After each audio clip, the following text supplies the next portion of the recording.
Buenas tardes. Vamos a empezar la sesión vespertina de estas jornadas. Como veis, tenemos unos invitados que nos invitan a hablar del sector financiero. Ya el vicepresidente del Banco Central Europeo nos ha dejado un poco también el terreno preparado. Y, bueno, sobre todo vamos a intentar debatir esta tarde, en esta hora que tenemos por delante, sobre el sector financiero en España y en Europa. Y para ello, bueno, pues es un lujo, la verdad, creo, poder conversar con estas dos personas. Tengo a Pablo Hernández de Cos, que sabéis que es gobernador del Banco de España desde 2018, es miembro del Consejo de Gobierno y del Consejo General del Banco Central Europeo y es presidente del Comité de Supervisión Bancaria de Basilea, bueno, entre otros cargos. José Manuel Campa, que es presidente de la Autoridad Bancaria Europea desde marzo de 2019. Es conocido también de todos nosotros porque fue secretario de Estado de Economía del Gobierno de España entre 2009 y 2011 y ha desempeñado diferentes tareas como profesor en el sector financiero y como consultor de organismos internacionales. Muchas gracias a los dos por estar aquí. Bueno, me gustaría empezar hablando del actual escenario de elevados tipos de interés. Ya hemos hablado, como decía antes, un poco de estas cuestiones con el vicepresidente del Banco Central Europeo. Y podríamos empezar preguntándole al gobernador si considera que la banca está suficientemente preparada para un posible escenario de mayores impagos por la subida de tipos de interés, si considera que tiene las entidades financieras españolas un nivel suficiente de provisiones para encarar un escenario de este tipo, ¿de dónde pueden llegar las primeras dificultades?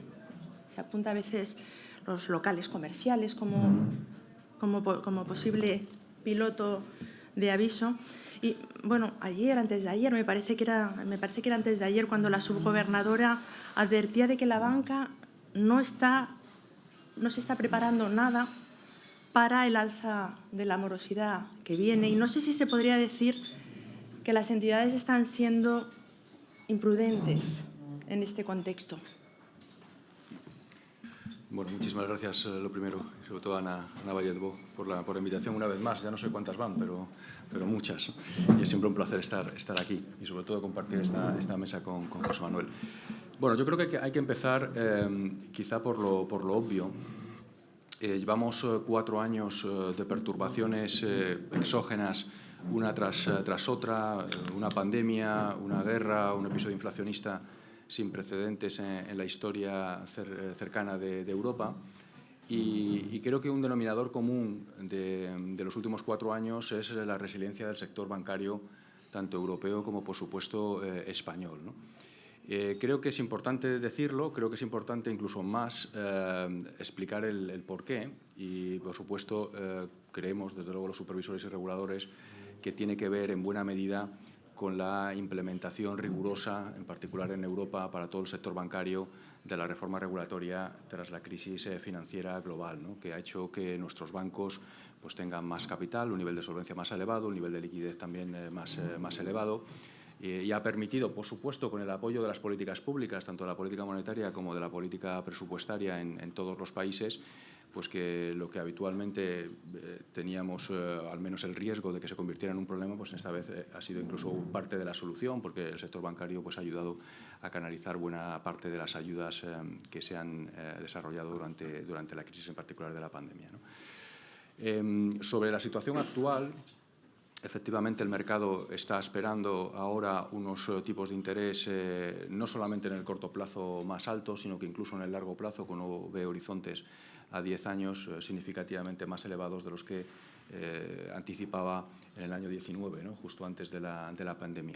Y la pregunta que hacías, Rosa, es si efectivamente el sector bancario está o no preparado. Bueno, yo creo que quizá hace unos meses podríamos tener algunas dudas, porque el último ejercicio de stress test que se había realizado, lo supongo que luego José Manuel se refiere a ello, que se había realizado en el año 2021, todavía la narrativa del escenario, incluso de los escenarios severos, ¿no?, del stress test, eran el tipos de interés bajos durante mucho tiempo, ¿no?, que sabíamos que eso en sí mismo generaba algunos riesgos, en particular de baja rentabilidad para el sector bancario, ¿no? Bueno, el ejercicio que se ha desarrollado en esta ocasión en la EBA y los ejercicios macroprudenciales que desarrollamos habitualmente en el Banco de España, que acabamos de publicar también en nuestro informe de estabilidad financiera correspondiente a otoño, ahora ya dibujan un escenario, digamos, en el que el mercado está situado hoy como escenario central, y luego incluso la posibilidad, en los escenarios severos, de que se pudieran producir incrementos adicionales de los tipos de interés o de los tipos de interés libres de riesgo o de las primas de riesgo en algunos países, ¿no? Y qué implicaciones podría tener esto desde la perspectiva, por supuesto, negativa para el crecimiento económico y, por tanto, para la vulnerabilidad de las empresas, de las familias y, en último término, para el sector bancario. Y lo interesante es que los resultados de ese stress test pues, nos muestran que efectivamente la resiliencia del sector bancario, no solamente en los escenarios centrales, sino en los escenarios severos, es muy significativa.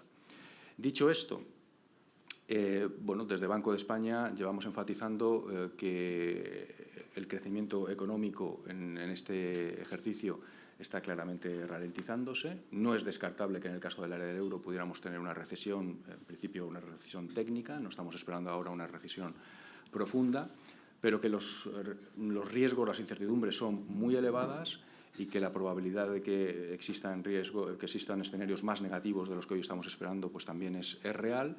Y en ese contexto, lo que nosotros estamos pidiendo al sector bancario es prudencia. Y además, con la particularidad de que los beneficios bancarios, tanto en el año pasado como en este año, incluso muy probablemente en el año 2024, van a seguir siendo relativamente elevados, pues que es el momento no solamente de mantener los niveles de resiliencia y de solvencia actuales, sino incluso de aumentarlos, ¿no? De tal manera que nos encontremos en una situación mejor ante la eventualidad de que se materialicen esos riesgos y los escenarios más negativos, que hoy no son los escenarios centrales, pero que desde luego no tienen una probabilidad nula. Señor Campa, un poco por trasladarle también este mismo planteamiento, ¿cree que realmente el aumento de los ingresos que están obteniendo las entidades financieras por el margen de intereses se está aprovechando realmente para sanear y para fortalecer las entidades en España y en Europa?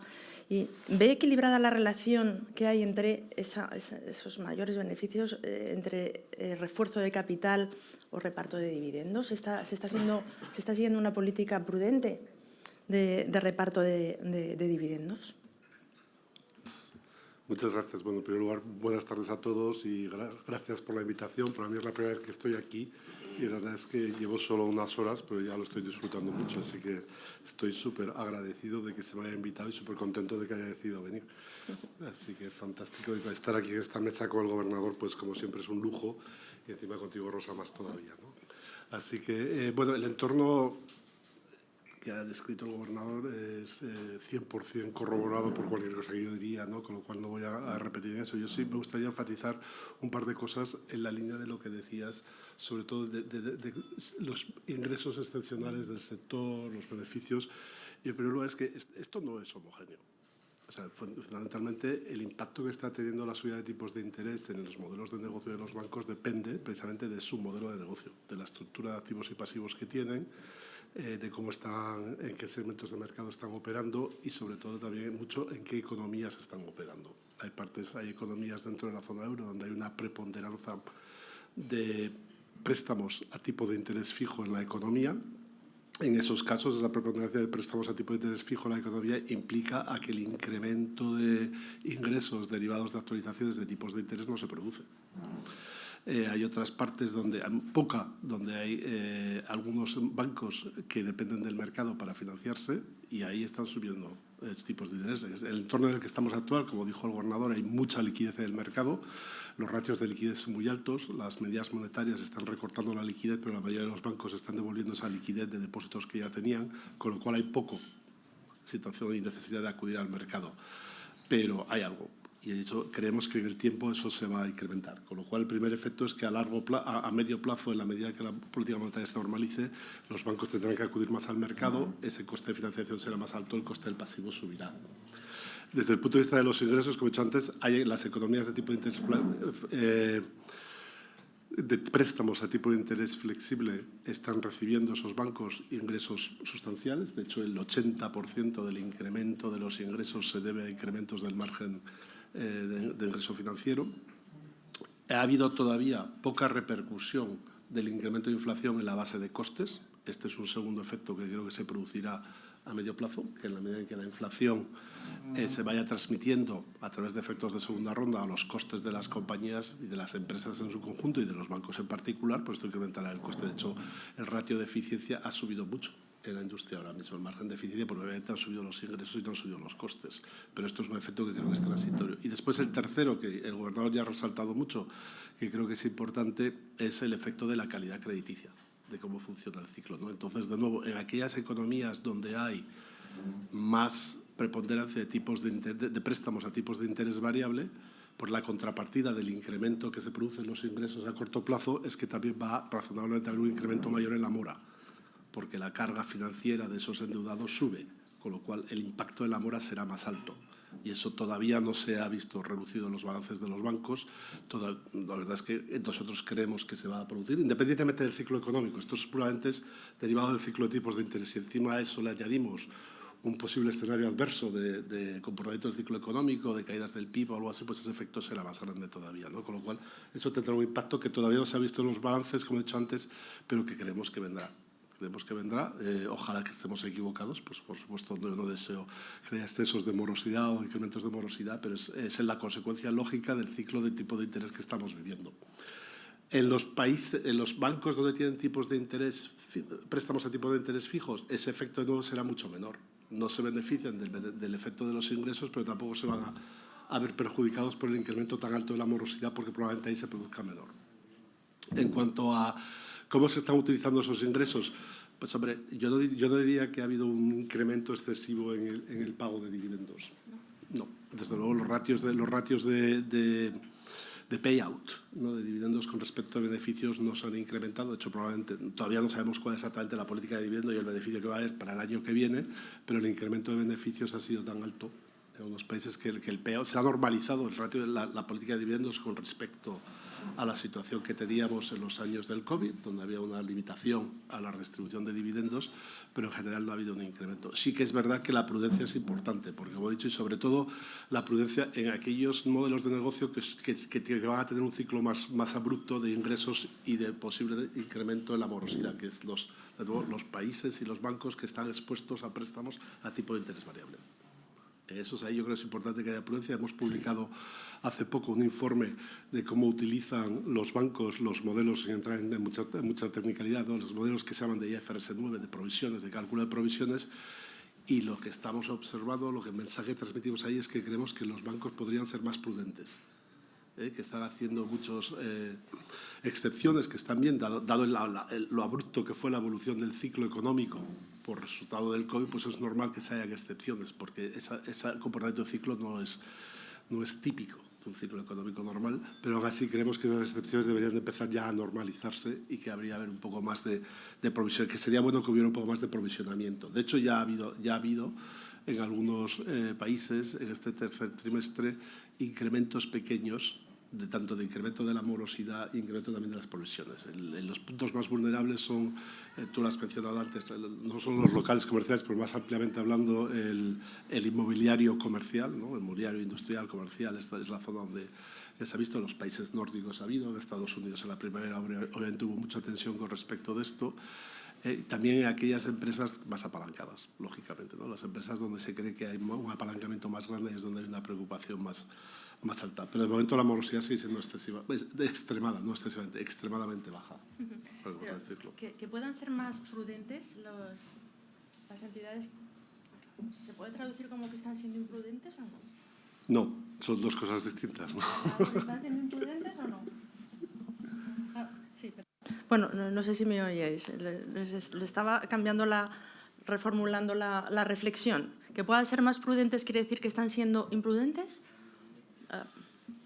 No, vamos a ver, y relacionado con el comentario que hizo la subgobernadora el otro día, ¿no?, en Madrid, vamos a ver, yo creo que también lo explicaba bien José Manuel. hay muchísima heterogeneidad entre países, pero incluso dentro de cada país, ¿no? En las exposiciones que cada uno tiene, los bancos tienen, tanto por activo como por pasivo, ¿no? Y lo que nosotros queremos como supervisores es que, evidentemente, cada entidad pues, sea prudente dentro del propio contexto en el que vive, ¿no? Entonces, es verdad, como decía José Manuel, que países como la economía española en particular, la existencia todavía de un 70% del stock de hipotecas a tipo variable pues hace más probable que se produzca un incremento del riesgo de crédito, que todavía no hemos visto, que de alguna manera no hemos visto muy probablemente por la buena evolución del empleo en la economía española, que ha sido claramente más resiliente de lo que nosotros esperábamos hace solamente unos trimestres. Más recientemente, la recuperación de los salarios nominales con la caída de la inflación ha provocado también un incremento de salarios reales que también está ayudando a aumentar la renta disponible y, en último término, también a la solvencia de los hogares. Ese es un efecto que va en la dirección de que efectivamente podría ser más alto en la economía española que en otras economías. También es verdad que la economía española, en la recuperación económica e incluso en la desaceleración que se está produciendo homogénea en Europa, está resistiendo mejor, ¿no? El crecimiento de la economía española en el tercer trimestre, 0,3% intertrimestral, pues compara con un menos 0,1% en el área del euro, ¿no? Y por tanto, ese nivel de heterogeneidad, países como Alemania, que se acaba de confirmar el dato del menos 0,1% en el tercer trimestre, pero por otra parte con un mercado de trabajo muy boyante, ¿no? Con una tasa de paro que no se observa por décadas, bueno, pues hay como señales contradictorias, ¿no? De hacia dónde pueden ir los NPLs, la morosidad, los préstamos en vigilancia especial y demás, ¿no? Los modelos, como decía José Manuel, que se utilizan a la hora de provisionar, lo que nos sucede es que los últimos 3 o 4 años han sido de un carácter tan excepcional que de alguna manera las regularidades empíricas se han perdido. Y entonces no es sencillo, la verdad, hoy estimar, anticipar qué es lo que va a pasar hacia futuro. Nosotros, como supervisores, lo que pedimos es que dentro de los distintos parámetros que uno puede utilizar a la hora de provisionar hacia adelante, uno no se coloque en los más optimistas, sino quizá en los más prudentes, ¿no? Sobre todo, y déjeme decirlo, en un contexto en el que la rentabilidad de la banca está siendo elevada, es decir, que existe margen para precisamente aumentar esas provisiones, incluso a lo mejor por encima de lo que los modelos que utilizan fuera normal, ¿no? Lo cual no quiere decir que sean imprudentes, es una cuestión de adjetivación, simplemente que nosotros como supervisores nos gustaría y querríamos que se fuera más prudente para aprovechar, de nuevo, insisto, este es un punto para mí muy importante, la bonanza de los beneficios, que tiene un componente, como decía también José Manuel, transitorio, un componente transitorio muy importante, ¿no? Nadie espera, el mercado desde luego no espera que los niveles de rentabilidad actuales se mantengan en el futuro. Voy a seguir avanzando para hablar, sin dejar de lado la cuestión del escenario de elevados tipos de interés, para relacionarlo ahora con la retribución de los depósitos, que también ha estado planeando en vuestras primeras intervenciones, y de lo que también hemos tenido ocasión de hablar un poquito antes con el vicepresidente del BCE. Gobernador, hemos oído mensajes muy claros de la presidenta del Banco Central Europeo, del vicepresidente del Banco Central Europeo, en la dirección de instar a las entidades a que remuneren más los depósitos de los clientes. Pero yo no percibo esa presión desde el Banco de España. Creo que no percibo esos mensajes tan claros. ¿Es una cuestión de percepción o es que hay alguna singularidad en la banca española que hace que no se transmita ese mensaje con la claridad que a lo mejor a mí me podría parecer? Bueno, nosotros desde Banco de España lo que hemos tratado de ser muy rigurosos, primero documentando qué está pasando con los depósitos, y de ahí pues tratando de extraer algún elemento normativo con el que hay que ser cauteloso. Y entonces vamos a ver, ¿qué ha sucedido? Bueno, pues es evidente que en el caso español en particular, la traslación de los incrementos de los tipos de interés a los tipos de los depósitos está siendo más lenta. Está siendo más lenta en 2 dimensiones. Está siendo más lenta que en episodios de incrementos de tipos de interés previos, y está siendo más lenta en España de lo que está siendo esa traslación en otros países europeos.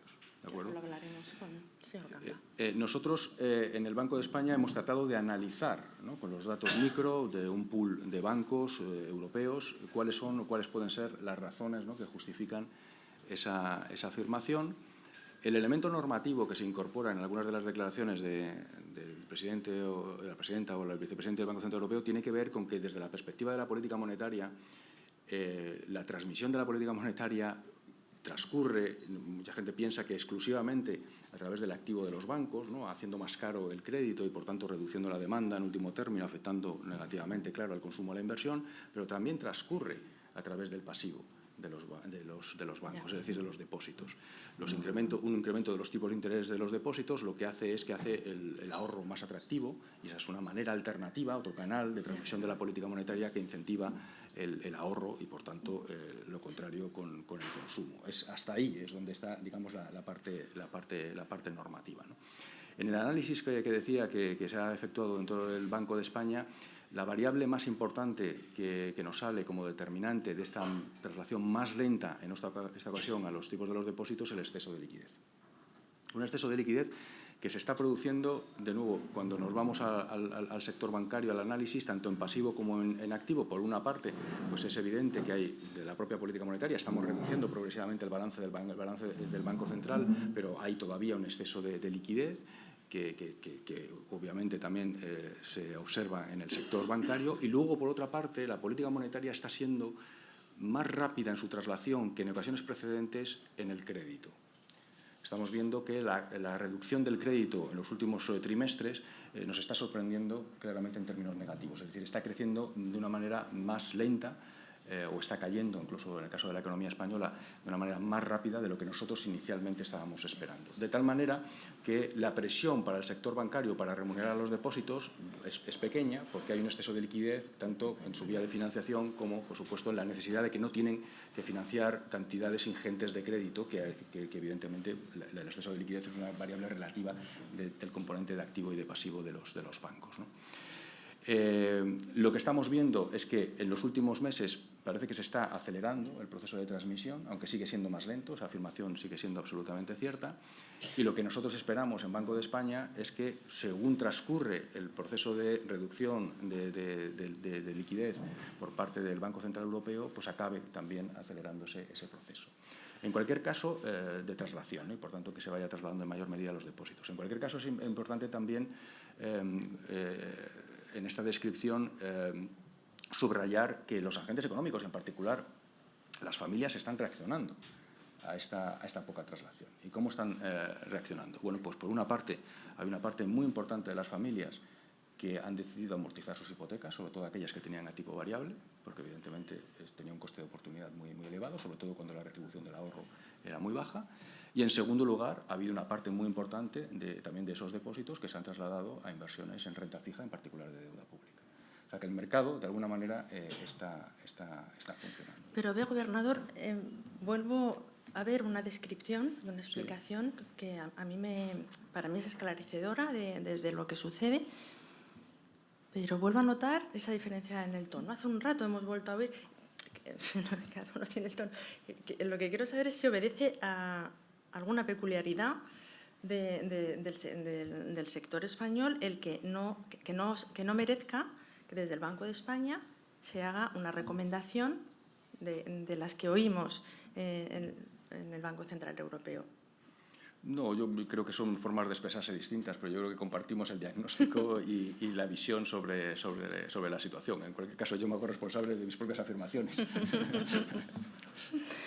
Señor Campas, si se compara con los otros sistemas de la Unión Europea, ¿a qué conclusiones nos lleva la velocidad en el traslado de los tipos de interés a créditos y a depósitos en unos y otros territorios?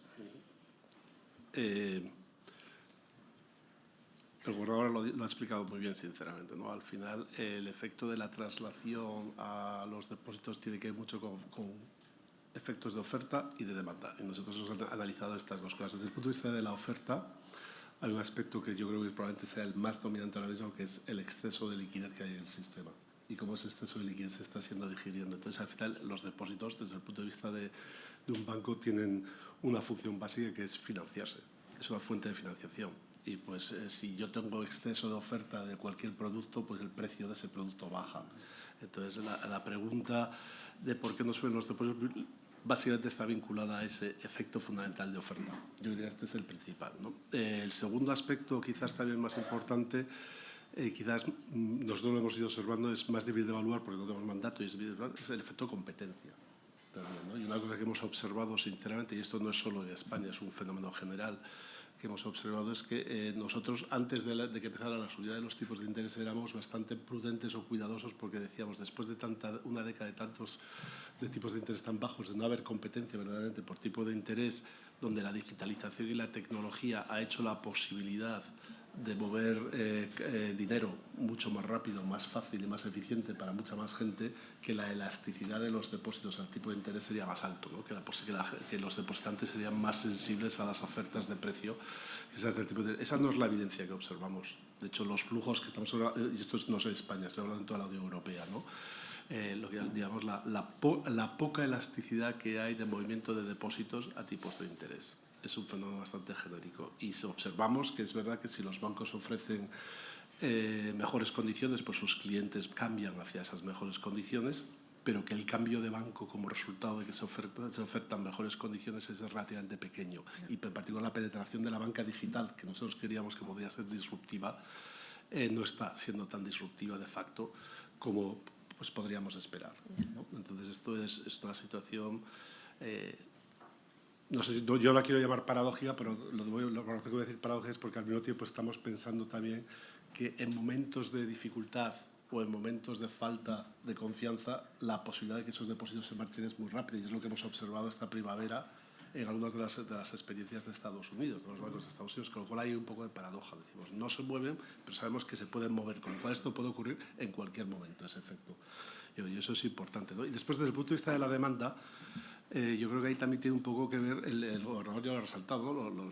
Los ahorradores están reaccionando. En España están reaccionando devolviendo créditos, sobre todo. En otros países están reaccionando también yéndose a otros aspectos de inversión. En España también ha habido un pequeño movimiento, muy pequeño, yo creo, simbólico, hacia letras del tesoro, por ejemplo, o aspectos o inversiones de este tipo, ¿no? En otros países esto también se está produciendo.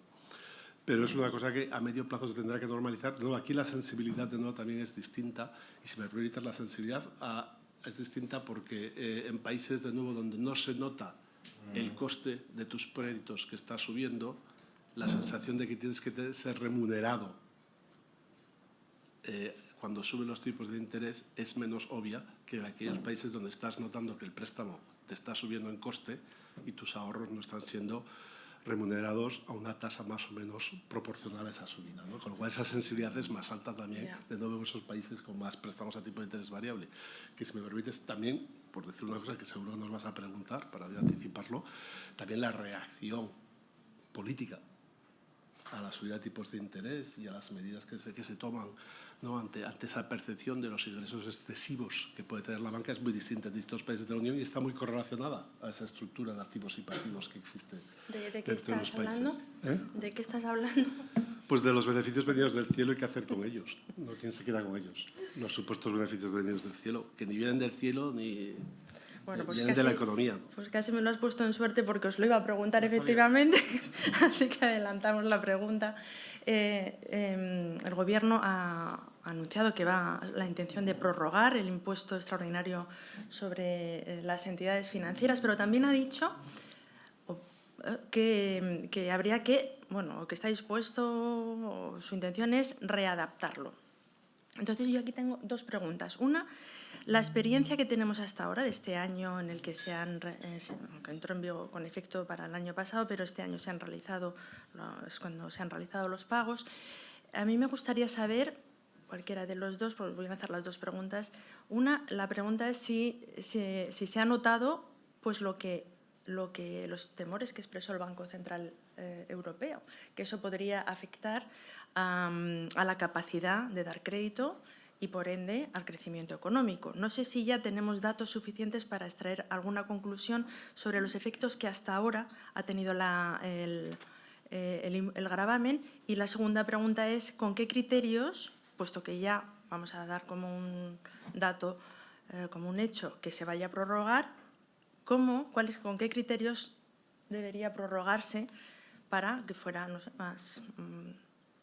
más adecuado? No lo sé. No sé si el modelo italiano. Entonces, bueno, no sé, cualquiera de los dos, si quiero por referencia del banco, a esta referencia que he hecho al Banco Central Europeo. Bueno, varias reflexiones, ¿no?, sobre esto. Bueno, en primer lugar, nada nuevo. Quiero decir, yo como miembro del Consejo de Gobierno del Banco Central Europeo, pues nosotros emitimos una opinión, como tenemos la obligación de hacer, cada vez que hay una modificación legislativa por parte de un país miembro que afecta al sector financiero, ¿no?, en particular, o a cualquiera de las funciones del Banco Central. Y en su momento, pues efectivamente, Rosa, lo que el Consejo de Gobierno enfatizó es que antes de introducir un impuesto como el que se introdujo en España, era muy relevante analizar las implicaciones desde el punto de vista de las dos dimensiones que son relevantes para el Banco Central, que son, por una parte, la transmisión de la política monetaria y, en segundo lugar, la estabilidad financiera, ¿no? Esto sigue siendo cierto en el caso de que se cuestione o se valore ahora la posibilidad de convertir lo que inicialmente iba a ser como temporal en algo de carácter permanente. Yo esta afirmación ya la he hecho en varias ocasiones desde la perspectiva, ¿no?, del Banco de España y pensando esencialmente en la estabilidad financiera. Mi posición es que yo preferiría que esos beneficios que están, en este caso, distribuyéndose vía impuestos, ¿no?, y acabando en las arcas del Estado, acabara no en las arcas del Estado, sino en el balance de los bancos, sirviera para acumular reservas y capital, de tal manera que, como decía al principio en la primera pregunta que me hacía Rosa, aumentara el grado de resiliencia del sector ante la eventualidad de escenarios más negativos, ¿no? Esa es mi preferencia, la he expresado en distintas ocasiones. Sobre el impacto que preguntabas también es muy difícil. ¿De acuerdo? O sea, al final, construir un contrafactual, que es lo que requeriría una evaluación de esas características, de qué habría pasado en el caso de que no se hubiera introducido el impuesto, es realmente muy complejo. Entre otras razones, porque el mismo mes en el que se anunció el impuesto, que esto quiero recordar que fue el mes de julio del año 2022, fue el primer mes también en el que nosotros en el Banco Central Europeo aumentamos los tipos de interés, con una diferencia de 10 días. Entonces, desde un punto de vista empírico, identificar a qué se debe a qué, ¿no?, pues realmente es lo que hemos visto es bastante evidente, lo he contado antes con anterioridad, pero no puedo afirmar en ningún caso que hay una causalidad ni con el impuesto o si se habría producido o no de la misma manera, que tiene que ver con que la traslación a los depósitos ha sido más lenta. También hemos visto, por cierto, una traslación algo más lenta al crédito, a los tipos de interés del crédito, en el caso de la economía española, en particular a los de consumo. También pensamos que estas dos cosas están relacionadas, es decir, hay una correlación en aquellos bancos que han trasladado menos a depósitos, también lo han hecho en menor medida a los tipos del crédito, lo cual parece que puede tener sentido. Pero, ¿cuál es la relación, la conexión con la introducción del impuesto? Pues, sinceramente, creo que es muy difícil empíricamente y sería muy atrevido por nuestra parte a estas alturas hacer esa conexión, ¿no? O sea que, en resumidas cuentas, creo que es muy difícil valorar a día de hoy cuál es el impacto del impuesto. Segundo, que los parámetros, en el caso de que se piense en mantenerlo, por los cuales uno debería juzgar el mismo desde la perspectiva del Banco Central, deben ser transmisión de política monetaria y estabilidad financiera, y que mi opinión sobre esa cuestión es que tendré una preferencia porque esa parte de los beneficios se quedara en forma de capital y reservas en los bancos para aumentar la resiliencia del sector. Tú mencionabas el caso italiano, ¿no? Y luego hay una parte del diseño del impuesto que efectivamente pues también en distintas ocasiones se ha subrayado. El impuesto español es un impuesto que grava los ingresos y bueno, pues si lo que se pretende es gravar los beneficios, pues sería más adecuado que se definiera pues precisamente sobre los beneficios del sector, ¿no? Pero digamos que eso es una cuestión más de metodología impositiva. Señor Campa. Sí, tres reflexiones. Obviamente, como un regulador sectorial que está preocupado por la estabilidad del sector, la propuesta del gobernador me parece fantástica, ¿no? Que se quede dinero en la banca para hacer el sector más robusto, pues por supuesto que sería una medida prudencial adecuada. Pero a mí me gusta decir tres reflexiones un poco más amplias, ¿no? La primera es que esta discusión no es un debate exclusivamente español, ni mucho menos, ¿no? Es un debate, de hecho, bastante común en muchos países de la Unión. Nosotros llevamos cuenta de medidas de este tipo que se están poniendo en los últimos 2 o 3 años al sector bancario ante la percepción de que hay que hacer una contribución excepcional o que hay beneficios que pueden ser percibidos no no merecidos, excesivos o algo así, y llevamos ahora, me parece que son 17 de los 26 Estados miembros que tienen discusiones sobre este tipo de políticas, que las han puesto o que no las han puesto, con lo cual yo creo que esto es una reflexión para nosotros más general, ¿no? Que me lleva a la segunda reflexión, que creo que es importante. Existe también, como resultado de todo este debate, una preocupación, no sé cómo es razonable, pero desde luego sensata por parte de los inversores sobre cuál es la actitud que como sociedades, las sociedades de la Unión Europea están dispuestas a permitir que un sector como el sector bancario tenga una rentabilidad para el accionista. Y esto es un problema, y esta es una reflexión importante porque, por ejemplo, en el contexto, yo creo que el contexto de la normativa española, cuando se aprobó, esto no se produjo, pero en el contexto de verano, con el contexto del anuncio de la propuesta italiana, hubo un verdadero momento de preocupación sobre la estabilidad de algunos de los bancos del sector financiero, porque la reacción del mercado financiero, de los accionistas contra los bancos italianos fue muy, no voy a llamar agresiva, pero no es dramática, bastante llamativa, ¿no? Y después, para mí, la tercera reflexión, porque yo creo que es importante, es que estos 16 países que he mencionado que tienen este tipo de medidas o las están pensando, de nuevo está muy correlacionado con aquellos países que tienen un porcentaje alto de préstamos a tipo de interés variable, porque en esos países es donde el ciudadano ve que el coste, el ciudadano ve que el coste de la financiación sube y que los bancos ganan mucho dinero, o ganan más dinero, yo diría muchos ganan más dinero, y esto, pues hombre, les parece un poco paradójico. Y para mí esto viene de nuevo a una reflexión un poco más amplia, que es que en estos países lo que se ha decidido es trasladar el riesgo de tipo de interés del sector financiero a los consumidores. Y esta es una reflexión más a largo plazo. Si esto es algo deseable, pues por ejemplo, yo ahora vivo en Francia. 95% de los préstamos están a tipo de interés fijo. Hay cero debate sobre este tipo de medidas dentro del sector. Es un país, como dije antes, alta ponderación de préstamos a tipo de interés fijo, poco debate. Alta ponderación a tipo de interés variable, un debate muy abierto en toda la sociedad. Entonces yo creo que es una reflexión que tenemos que el sector sobre todo se tiene que hacer, ¿no? A medio plazo, a largo plazo, es razonable o es sensato trasladar el riesgo de tipo de interés a los ciudadanos en su conjunto, ¿no? No solo al cliente final, porque a lo mejor algunos clientes sí es razonable, pero al conjunto de los ciudadanos. Yo creo que esta es una reflexión más importante para mí. Me gustaría que nos detuviéramos ahora avanzar un poco y hablar sobre esas turbulencias bancarias del mes de marzo, a las que hacía referencia antes el señor Campa.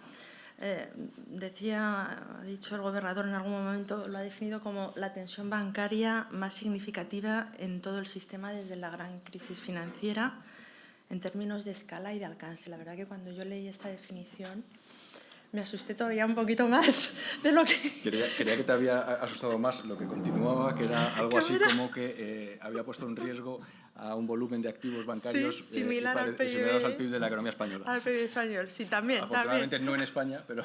También me asusté un poco cuando leí esa reflexión, porque es que efectivamente... Es que cuando hablamos de bancos medianos americanos de Estados Unidos, algunos de ellos son realmente, en nuestro caso serían grandes, vamos, los clasificaríamos como grandes. Sí. Bueno, estamos haciendo referencia a ese episodio entre el 8 y el 19 de marzo, en el que quebraron cuatro medianos bancos regionales en Estados Unidos. Luego, el 1 de mayo, quebró un quinto. No voy a hacer referencia al banco suizo porque creo que es diferente.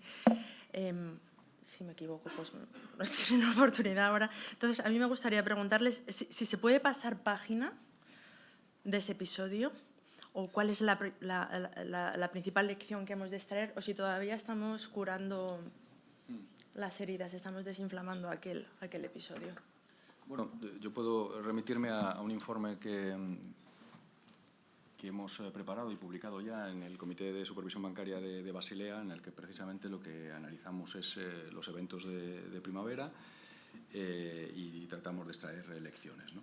Entonces, bueno, hay algunas conclusiones, ¿no?, que me parecen ya importantes de cara sobre todo al futuro, ¿no? La primera, creo que es muy importante subrayarlo, es que el episodio fue relativamente contenido, porque es verdad que hubo un cierto contagio a otros sistemas bancarios que no eran el estadounidense y el suizo, pero fue relativamente acotado y sobre todo muy acotado en el tiempo, de nuevo por algo que he subrayado yo al principio, y es que el sector bancario global, mundial, está claramente mucho más mucho más solvente, una calidad de balance mucho mayor, con ratios de liquidez y solvencia mucho más elevados, y esto es como consecuencia de la implementación de la reforma legislativa que hemos dado en llamar Basilea III.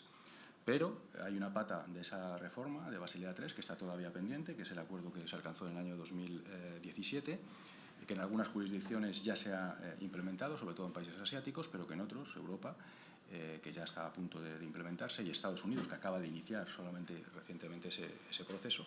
El mensaje es que las razones que justificaban esa reforma regulatoria, incluida esa última pata del 2017, siguen plenamente vigentes, ¿no? Y que, por tanto, lo primero que tenemos que hacer es acabar de implementar la reforma regulatoria acordada.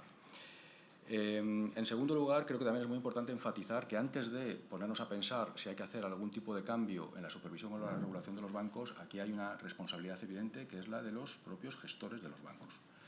Hay unas reglas de gestión de los riesgos que en este caso, en los casos que señalaba Rosa, no se cumplieron por parte de los gestores.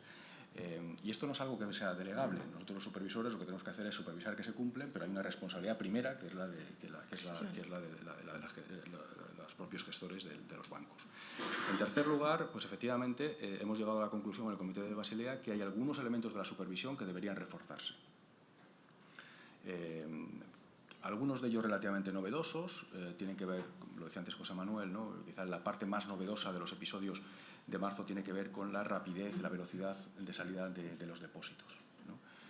Que hemos pasado de depositantes que esperaban las colas, ¿no? Cuando anticipaban que había algún problema en un banco, a que simplemente pues, en una noche, pues, en unos días, a través de Internet, pues, uno pueda retirar los depósitos de los bancos con una rapidez inusitada y creando, por tanto, un problema de liquidez y, en último término, de solvencia a las entidades.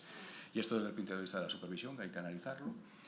Y, por supuesto, también, y esto es quizá para mí la parte más compleja, una cuestión que cada día estaba teniendo más importancia en la supervisión bancaria, pero que yo creo que estos episodios demuestran que no lo hemos hecho todavía suficientemente de una manera adecuada o al menos homogénea por jurisdicciones, que es la medición de la sostenibilidad de los modelos de negocio.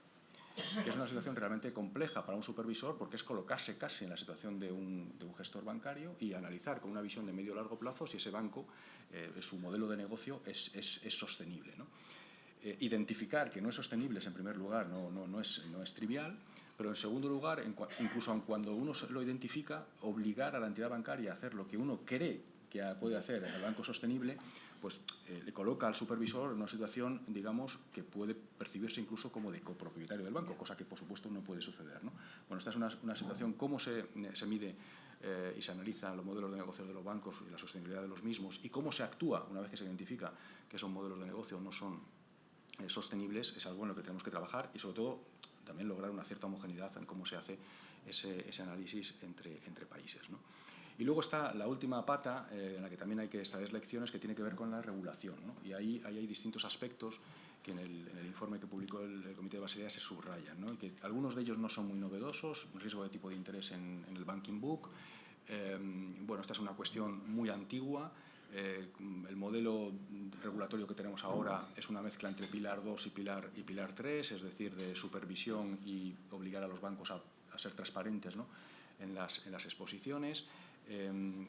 Cuando en el año 2016 el Comité de Basilea sacó su papel consultivo sobre este riesgo, se proponía un estándar de Pilar 1, es decir, de capital, requerimientos de capital, que finalmente, tras el proceso de consulta y con la distribución de todas las jurisdicciones, no se acordó y se fue a ese modelo, digamos, un poquito más débil, ¿no? de Pilar 2 y Pilar 3. Bueno, nos podemos cuestionar ahora si esto ha cambiado algo estructuralmente, pero yo ahí veo, digamos, puede haber un cierto apetito distinto, pero no veo analíticamente algo muy distinto de lo que ya hemos visto en su momento, ¿no? Donde sí creo que hay una novedad es de nuevo en los temas de liquidez. Y bueno, por aquí se está analizando de una manera muy profunda cómo atajar o por lo menos mitigar, ¿no? esta velocidad de los depósitos, ¿no? que existe ahora mismo ante cualquier evento, cómo conectar esto además con las redes sociales, que puede colocar a bancos incluso relativamente solventes, ¿no? ante información incluso falsa en una situación difícil. Ahí es donde veo claramente que nos tenemos que focalizar. Hay algunos otros temas que también son importantes, por ejemplo la definición de capital, el AT1, ¿no? que si este es un instrumento que nos parece adecuado o no. Y luego una última cuestión que también me parece relevante tiene que ver con la proporcionalidad. Como sabemos, la regulación bancaria de Basilea pretende que se aplique exclusivamente a lo que nos denominamos bancos internacionalmente activos, ¿de acuerdo? Sin embargo, nunca hemos definido qué es un banco internacionalmente activo. Y bueno, esto pues puede percibirse, ¿no?, como una debilidad del marco, toda vez que el episodio, sobre todo lo que sucedió en Estados Unidos, hemos descubierto que bancos que tenían muy poca actividad internacional, porque realmente su actividad internacional, las interconexiones que tenían eran muy pequeñas, pero sin embargo su capacidad de contagio ha sido muy fuerte, aunque solo fuera por el hecho de que el mercado inmediatamente analiza el balance del banco que ha tenido dificultades y busca otros balances similares en otras latitudes, ¿no?, en otras jurisdicciones, que esto es lo que hizo inmediatamente el mercado, ¿no? Entonces, yo creo que ahí hay un análisis que realizar, ¿no? Y, en último término, también este concepto de proporcionalidad que en Europa hemos decidido no aplicar a nuestro sistema bancario, es decir, que aplicamos las mismas normas a bancos grandes, pequeños y medianos, pero que en otras jurisdicciones sí es el caso. De hecho, en la mayoría de las jurisdicciones sí se hace.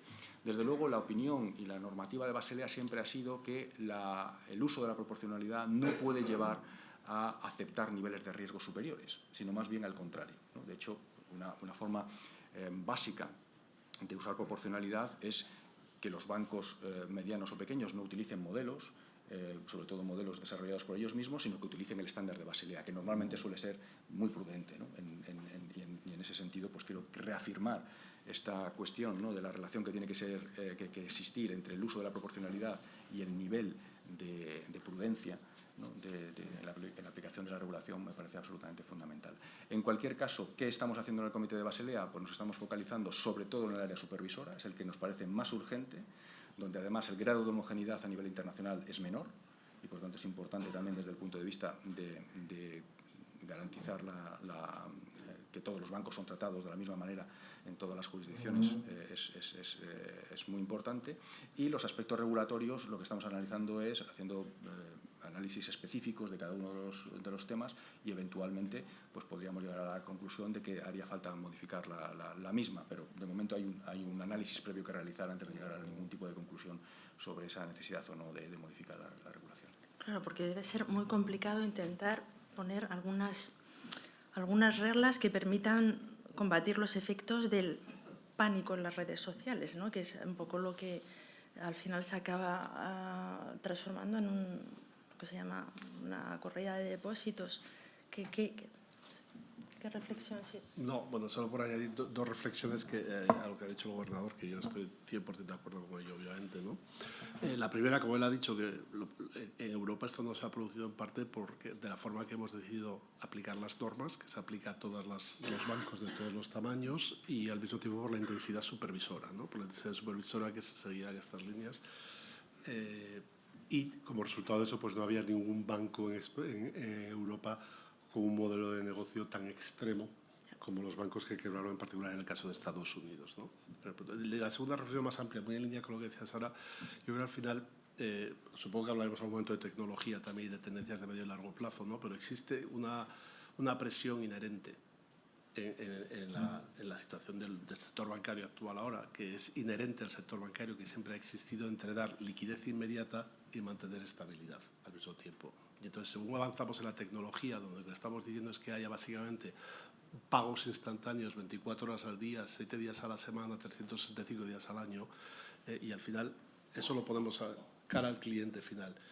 Y esto tiene que ser consistente con toda una cadena de provisión de liquidez que acabe en última instancia en un banco central que provee liquidez si es necesario de una forma coordinada, o en unas estructuras de balance de los bancos que tengan mucho más macheado la liquidez de activos, el vencimiento de activos y pasivos que lo tienen ahora, que como saben ustedes, la mayoría de ellos pues obviamente tienen pasivos a la vista en los depósitos y activos y líquidos, o que tengamos algún otro mecanismo para conseguir esta estabilización. Si no esta tensión solo va a continuar, y esto es lo que tenemos que analizar con más cuidado, cómo vas avanzando. Pero lo que no podemos pretender es que las redes sociales no existen, o que no van a comunicarse, o que la tecnología para mover depósitos no existe, porque al mismo tiempo estamos fomentando que esa tecnología cada vez sea más útil y más utilizada, no solo útil y utilizada, con lo cual es un esfuerzo que hay que hacer, ¿no?, para entender mejor cómo hacemos este líquido. De la forma sencilla que se puede explicar esto, básicamente los clientes quieren tener la liquidez inmediata,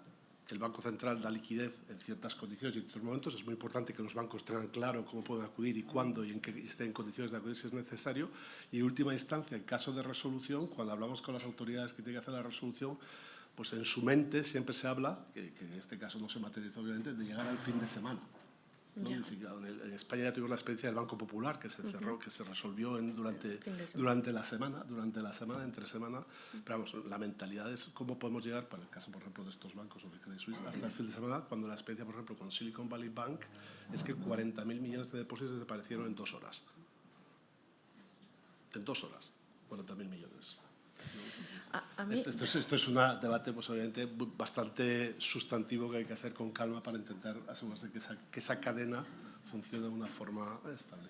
Bueno, les deseo mucho éxito en estas reflexiones. A mí, la vulnerabilidad que hemos visto de las entidades ante el riesgo de liquidez, que hemos visto a raíz de estas turbulencias, a mí se me ocurre que hace más necesario y apremiante el desarrollo del sistema común de garantía de depósitos en Europa. No sé si es una idea un poco peregrina, pero creo que probablemente eso contribuiría también a lo mejor a que el pánico, a poner un poco de lastre a hipotéticos episodios de pánico. No sé si es peregrina esta reflexión, me gustaría que si diera sentido. Sí. No. ¿Y por qué no se logra? ¿Por qué no se logra avanzar en esto que es como la asignatura pendiente de otras épocas, vaya? Sí, yo creo que tanto José Manuel como yo somos fervientes defensores, ¿no? de la idea, ¿no? Hay muchas razones de eficiencia, de eficacia del sistema en su conjunto que exigen, ¿no?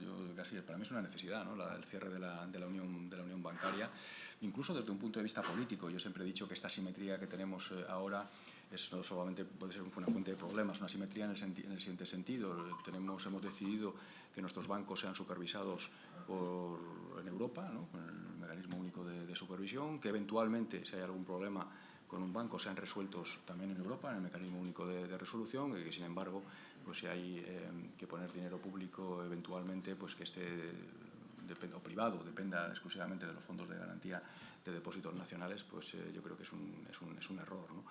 Y además es una fuente de fragmentación financiera, un problema que es muy idiosincrásico de la Unión Económica y Monetaria.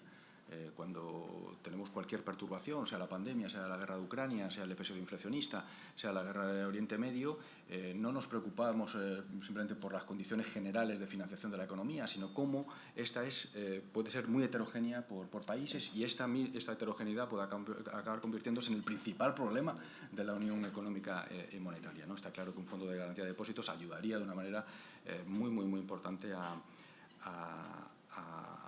eliminar, ¿no? este problema. Yo creo que, por otra parte, estamos siendo un poco inconsistentes temporalmente, porque uno de los argumentos iniciales para no crear un fondo de garantía de depósitos común europeo plenamente mutualizado era esta idea, y era una idea pues, con argumentos que eran claramente válidos, en el que todavía una parte del sector bancario no había hecho la reducción de riesgo significativa, ¿de acuerdo? Bueno, hoy podemos hablar de la práctica totalidad del sector bancario europeo, con la totalidad del sector bancario europeo, la reducción de la morosidad ha sido muy significativa, la mejora de la calidad de los bancos ha sido muy significativa, los bancos están supervisados, como decía antes, por el mecanismo único de supervisión, con el mismo grado de dureza y de transparencia, y por tanto este argumento pues hoy deja de ser válido, ¿no? Políticamente pues, podría tener sentido fijarse al menos un plazo en el que pues, marcarse como objetivo que en un plazo determinado de 5x años pues, se pudiera lograr este objetivo para pues, los elementos de reducción de riesgo que puedan quedar, pues tratar de cubrirlos en ese periodo, ¿no? Pero que diera ese elemento de confianza en el futuro, ¿no? Por supuesto que es un debate complejo, que además pues evidentemente se mezcla con otras muchas necesidades, no solamente finalizar y cerrar la unión bancaria, es la de crear una unión de mercado de capitales, que también exige mayor homogeneización, ¿no? en el funcionamiento de nuestros mercados de capitales en Europa, de la creación de un mecanismo de estabilidad fiscal común, ¿no? que también es necesario para hacer frente a shocks simétricos o asimétricos de la unión económica y monetaria, y no tenemos un instrumento que tienen otras áreas, ¿no? o países como Estados Unidos, ¿no? Y bueno, pues esperemos en algún momento podamos avanzar en todas estas dimensiones, ¿no? Porque es absolutamente fundamental. Señor Campa, ¿sería útil también para gestionar el riesgo de liquidez? Por supuesto, sería útil, necesario y todo lo demás, ¿no? Yo, dos reflexiones, espero que sean sencillas, pero que puedan ser útiles. La primera es que para una unión bancaria se necesitan tres cosas. Esto es una cosa en la que yo creo que pocas veces hay acuerdo entre los economistas en un tema concreto, y en este yo creo que hay 100% de acuerdo. Se necesitan unas reglas únicas supervisadas por un supervisor único, en esto hemos avanzado mucho. Se necesita un proceso de reestructuración y resolución de bancos más o menos homogéneo para que haya la sensación de que hay un level playing field, y se necesita una fondo de garantía de depósitos común para que el dinero dentro de la unión bancaria sea fungible, el dinero privado, la creación de dinero libre, es decir, los depósitos bancarios. Y esto, yo creo que esto lo entiende todo el mundo. De la misma manera que la mayoría de la gente entiende que para que una mesa sea estable se necesitan tres patas. Lo que yo creo que no todo el mundo entiende es que una mesa con dos patas no es 2/3 estable, es completamente inestable. Una unión bancaria con supervisión y resolución no es una solución con la que tenemos que estar satisfechos. Tenemos que conseguir que se termine. Yo creo que hay una percepción de que como ya hemos avanzado en esos 2/3, pues bueno, vamos bien, y es verdad que vamos bien y estamos mejor, sin lugar a dudas, pero no debemos engañarnos con que es una solución estable. No, hay que conseguir las tres patas. Yo creo que esto es importante. Y el segundo punto es que la razón fundamental, yo creo, por la que es difícil avanzar en este tema es porque cuando se habla de fondos de garantía, pues digo, no lo explico muy bien, pues al final la idea que los ciudadanos tienen en mente es básicamente, pues yo como ciudadano de un país en concreto voy a tener que pagar con el fondo de garantía de depósitos que yo o que mi Estado está pagando posibles quiebras y mal comportamiento de otros bancos de otros países. Esto, por desgracia, no es así, porque para empezar, no es que él lo va a pagar porque otros países lo hayan regulado mal, porque están todos regulados por un regulador único. Con lo cual, están regulados igual los de nuestro país como los de otros países. Segundo aspecto, esto de que el Estado va a tener que pagarlo, probablemente era cierto en la crisis financiera anterior, pero ahora mismo esto ha cambiado como parte del proceso de las medidas que se han regulado y ahora tenemos fondos de garantía en todos los países prefinanciados. Hay una directiva de fondo de garantía de depósitos que exige que haya 0,8 hasta 0,8% de los depósitos del país prefinanciados, que para junio del año que viene todos los países, los 26 países de la Unión, lo tendrán prefinanciado con contribuciones privadas, con contribuciones de los bancos, o sea, no contribuciones del erario público, y que prácticamente no se utilizan. Adicionalmente tenemos un fondo de resolución también prefinanciado ya con una cantidad sustancial de dinero que tampoco se ha utilizado, con lo cual lo que tenemos es recursos para gestionar estas posibles crisis, con la probabilidad de que al final haya que mutualizar una posible liquidación de un banco porque hay que pagar esos depósitos con dinero público ahora en Europa es muy pequeña, porque fue una decisión que se tomó a nivel político hace 10 años, que es que las crisis bancarias en el futuro deberían de ser pagadas por los bancos, por el sector, y que no costase dinero, y esto se ha implementado en la regulación, con lo cual yo creo que hay que avanzar y intentar evitar esta idea de que esto es una mutualización de fondos públicos. No lo es. La probabilidad de que sea será en un caso muy remoto, posible, que ocurra de una crisis verdaderamente sistémica, de liquidación de bancos sistémica, pero que esto es muy improbable. Bueno, yo creo que el ejemplo de las patas lo hemos entendido perfectamente y muchas cosas más, creo yo. Ha sido muy clarificador. Bueno, era la anécdota al final nada más. No sé si nos queda tiempo para hacer alguna pregunta por parte del... ¿Tenemos cuántas? Si os parece, como las hacemos juntas, las preguntas, si os parece, las acumulamos para que no nos echen de aquí. Creo que van a llevar los micrófonos.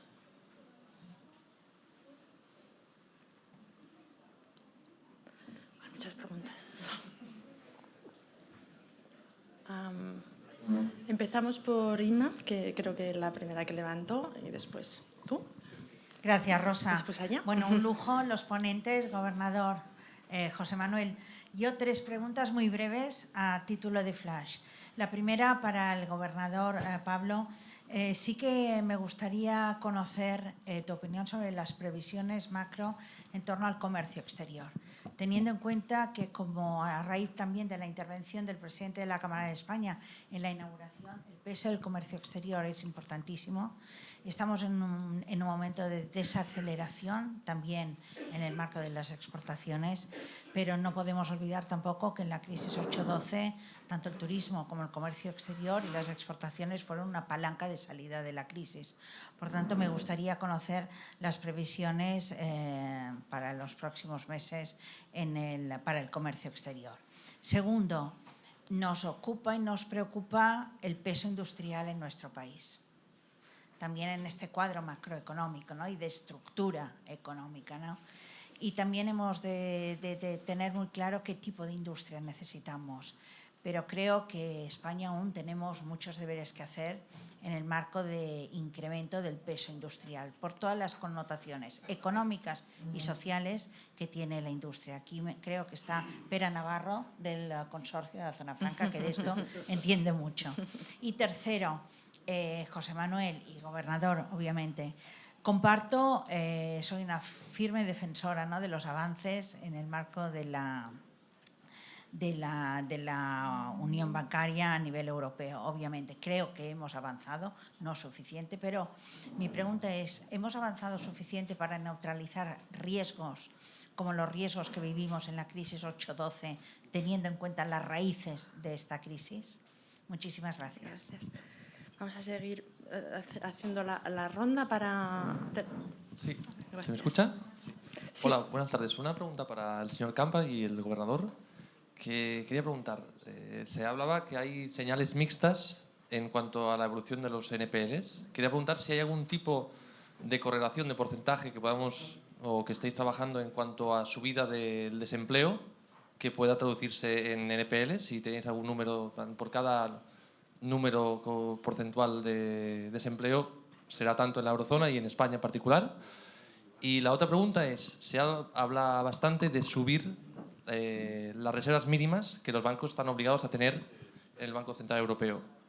Quería preguntar si esto lo creéis que es una solución para eliminar parte del exceso de liquidez, y al gobernador en concreto si cree que se hablará de este tema en la siguiente reunión del Consejo de Gobierno del Banco Central Europeo. Gracias. Muchas gracias. Creo que allí había otra pregunta y aquí otra. Sí, para el señor José Manuel Campa, para monopolizar al gobernador. Si nos puedes dar una pincelada de cuándo se va a crear la regulación de las criptomonedas aquí en Europa para las entidades financieras y sin hacer un spoiler, sobre qué base os vais a reflejar para poder marcarlo. Gracias. Gracias. Y aquí una más. Narciso Verberana, muy interesante la presentación, muchísimas gracias. Hemos vivido una auténtica revolución en todo lo que tiene que ver con la financiación verde. Y yo creo que ahora sí que existe una legislación ya mucho más definida, a nivel europeo además, que yo creo que es novedad mundial, que define claramente qué es lo que es una inversión en todo lo que tiene que ver con la transición ecológica y qué no es. ¿Qué es lo que piensan ustedes con respecto a la evolución, que estos años ha sido exponencial? ¿Va a seguir en este criterio o piensan que se puede retener un poquito y quedar ya esa curva mucho más plana? Muchas gracias. Bueno. Ay, hay una más. Vais a tener que ser breves, lo siento por las preguntas. A lo mejor luego después... Sí, soy Eduardo Magallón de La Vanguardia, súper breve para el gobernador. Guindos acaba de decir que él preferiría, en lugar de condonación de la deuda perpetua. Respecto a los acuerdos de investidura, me gustaría conocer su opinión. Sí, ¿no? Okay. Bueno, pues... ¿Empiezo yo? Vamos con ello y vamos a intentar... Yo elijo las fáciles y dejo las otras para el gobernador. Es por eso. Sí, eso. Entonces, no, yo voy a intentar contestar 4 cosas rápidamente, ¿no? La pregunta sobre si hemos mejorado para la unión bancaria ahora para neutralizar riesgos que se manifestaron con la crisis de 2008. Sin lugar a dudas. Sin lugar a dudas, yo creo que estamos muchísimo mejor situados que estuvimos en el 2008. Eso no quiere decir que no pueda haber una crisis financiera o una crisis bancaria, probablemente seguro que las habrá, ¿no? Pero creo que, desde luego, Esto siempre es peligroso decirlo, ¿no? Pero para la crisis anterior estamos mejor preparados. Espero que también para la siguiente lo estemos, no lo sé, ¿no? Pero nos ha ayudado mucho. Tenemos mucha mejor. Hemos creado una unión bancaria con 2 patas, como he dicho antes, pero bueno, tenemos una supervisión única, tenemos medidas de regulación, tenemos unas medidas de Basilea III, como ha dicho el gobernador antes, que hemos conseguido que se aprueben ya en Europa y que hay que implementarlas en los próximos 3 años, pero que se están demostrando que son útiles y en ese sentido yo creo que estamos claramente mejor preparados. Eso no quiere decir que no vayamos a tener crisis. 2 preguntas que se han hecho que me parece que darían para dos charlas de 1 hora cada una, ¿no? Las criptomonedas y en particular la tecnología. El impacto que la tecnología está teniendo en el sector es muy importante, ¿no? Y antes cuando hablábamos de los beneficios y de retenerlos y las prudencias lo centramos mucho en provisiones, pero realmente es una oportunidad única para las entidades y lo están haciendo, ¿no? de captar todos esos recursos e invertirlos hacia futuro, fundamentalmente en tecnología. Y es una asignatura pendiente que todo el sector tiene que realizar según se va reestructurando.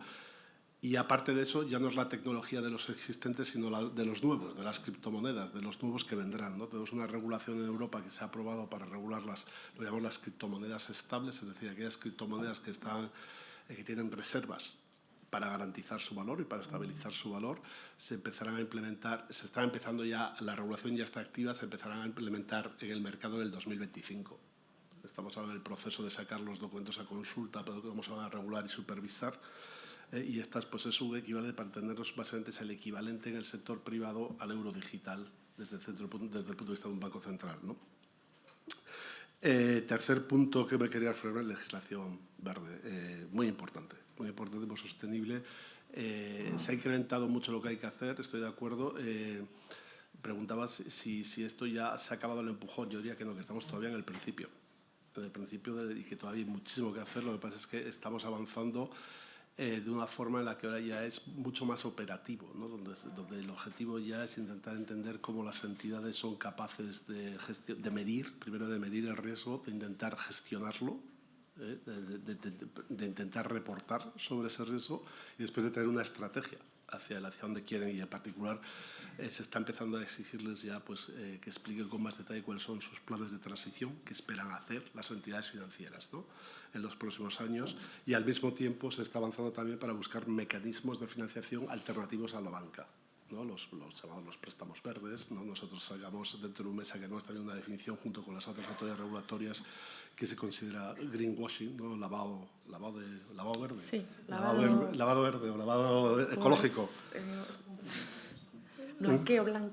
Blanqueo ecológico, blanqueo verde, así, ¿no? en el sector financiero, ¿no? Que se considera cómo desarrollar un mercado de bonos verdes también más, y también qué mecanismos se puede utilizar a lo mejor para que se fomenten estos pedidos bancarios de los préstamos verdes al minorista, básicamente a hipotecas y préstamos minoristas.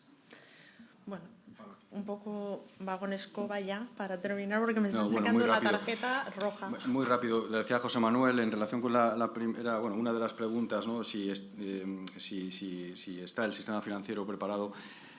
Sí, bueno, lo interesante para mí es que efectivamente nosotros con la regulación bancaria una de las cosas que habíamos pretendido y con la regulación financiera en general habíamos pretendido es evitar que el sector financiero se convirtiera en un elemento de generación de crisis, ¿no? Y lo que hemos descubierto en los últimos 4 años es que esa misma regulación, de alguna manera, nos ha permitido también hacer más resiliente al sector bancario a shocks exógenos, ¿de acuerdo? Que no tenían que ver con el propio sector bancario. Aquí hay una discusión ahora muy interesante, es hasta qué punto, si el sector bancario o no se han producido desequilibrios financieros que provoquen que la autoridad macroprudencial aumente los requerimientos de capital contracíclicos, si se produce un shock exógeno, si los requerimientos de capital que tenemos son usables como para hacer frente a esas perturbaciones, a los efectos de esas perturbaciones, ¿no? Y bueno, hay una discusión muy interesante a nivel internacional en la que cada vez más países se están moviendo a lo que se llama un colchón de capital contracíclico neutral positivo, es decir, que aunque no en una situación normal, aunque no haya